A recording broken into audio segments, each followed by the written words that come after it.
ആക്രി കച്ചവടം തീരെ മോശപ്പെട്ട കച്ചവടമൊന്നുമല്ല. ഇപ്പോൾ നിരവധി സ്ഥലങ്ങളിൽ ആക്രി വ്യാപാരം നടക്കുന്നുണ്ട്. പഴയ സാധനങ്ങൾ ശേഖരിച്ച് അതവർ തല്ലി ഒതുക്കി ലോറികളിൽ കയറ്റി ഇത് പ്രോസസ്സ് ചെയ്യുന്ന യൂണിറ്റുകളിലേക്ക് അയച്ച് ലക്ഷക്കണക്കിന് രൂപ വരുമാനം കിട്ടുന്ന ബിസിനസ്സായി മാറിയിട്ടുണ്ട് ആക്രി വ്യാപാരം. ഈ ആക്രി വ്യാപാരത്തിൻ്റെ മറവിൽ നികുതി വെട്ടിപ്പ് എങ്ങനെ നടക്കുമെന്ന് എപ്പോഴെങ്കിലും ആരെങ്കിലും ചിന്തിച്ചിട്ടുണ്ടോ എന്ന് കേട്ടാൽ നമ്മുടെ GST വകുപ്പ്, സംസ്ഥാന GST വകുപ്പ് ചിന്തിച്ചിട്ടുണ്ട്. അവർ അങ്ങനെ പാലക്കാട് നാസർ എന്ന് പറയുന്ന ഒരു ആക്രി വ്യാപാരി, അതായത് പാലക്കാട് ഓങ്ങല്ലൂർ പാലക്കുറിശി പുത്തൻപീടിക വീട്ടിൽ നാസറിനെ നിരീക്ഷിക്കാൻ തുടങ്ങി. നാസറിനെ വച്ചടി കയറ്റമാണ്. ഓങ്ങല്ലൂരിൽ മാത്രം തന്നെ 3 ആക്രി കടകളൊക്കെ ഉണ്ട്. അവിടെ വച്ചടി കയറ്റം. ഈ കഴിഞ്ഞ കുറച്ച് കാലങ്ങളിലായി ഇയാൾ നടത്തിയത് 200 കോടി രൂപയുടെ ബിസിനസ്സാണ്. 200 കോടി രൂപയുടെ ബിസിനസ് നാസർ നടത്തിയെന്ന് GST കണ്ടെത്തുന്നു. എന്നിട്ട് ഇതിൻ്റെ നികുതി അടച്ചോ എന്ന് ചോദിച്ചാൽ നികുതി അടച്ചിട്ടുമില്ല. ഏകദേശം 30 കോടിയുടെ നികുതി തട്ടിപ്പും നാസർ നടത്തിയിട്ടുണ്ട്. എങ്ങനെയൊക്കെയാണ് ഈ നികുതി തട്ടിപ്പ് ഇത്രയധികം ഇയാൾ സമ്പന്നനാകാൻ കാരണം എങ്ങനെയാണ് എന്ന് അന്വേഷിച്ചപ്പോഴാണ് മനസ്സിലായത് ഇയാൾ ഏകദേശം 3 സ്ഥാപനങ്ങളുണ്ട്. നേരത്തെ 30-ലധികം വ്യാജ രജിസ്ട്രേഷനുകൾ, അതായത് സ്ഥാപനങ്ങളുണ്ടെന്ന് വ്യാജ രജിസ്ട്രേഷൻ ഉണ്ടാക്കി. 80ഓളം വ്യാജ രജിസ്ട്രേഷൻ ഉണ്ടാക്കുമ്പോൾ അതിൽ നിന്ന് ഈ പല വ്യാജ രജിസ്ട്രേഷനിലൂടെയാണ് ഈ ഇടപാടുകൾ നടത്തുന്നത്.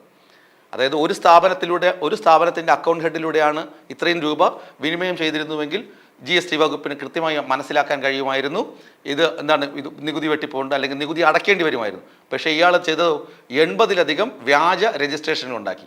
എന്നിട്ട് അതിലൂടെയാണ് ഈ ബിസിനസ്സുകൾ നടത്തിയിരുന്നത്.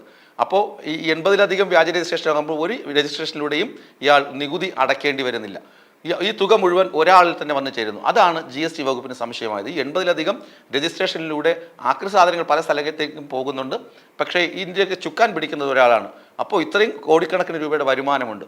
എന്നിട്ട് വിശദമായി അന്വേഷിച്ചപ്പോൾ ഇയാളുടെ രജിസ്ട്രേഷൻ ഇയാൾ ഈട് നൽകിയിരിക്കുന്ന സംഭവം എന്ന് പറഞ്ഞാൽ നമ്മുടെ ഇടപ്പള്ളിയിൽ അമൃത ആശുപത്രിയുണ്ടല്ലോ, അമൃത ആശുപത്രിയുടെ റിസപ്ഷൻ ലോഞ്ചിരിക്കുന്ന സ്ഥലം പോലും ഇയാൾ വ്യാജ രേഖകൾ തയ്യാറാക്കി വ്യാജ രജിസ്ട്രേഷന് വേണ്ടി ഉപയോഗിച്ചിട്ടുണ്ട്. ആലോചിച്ച് നോക്കുക. അപ്പോൾ ഈ തട്ടിപ്പിൻ്റെ വ്യാപ്തി എത്രമാത്രമാണെന്ന്. ആക്രി അപ്പോൾ ഒരു ചെറിയ വ്യാപാരമല്ല.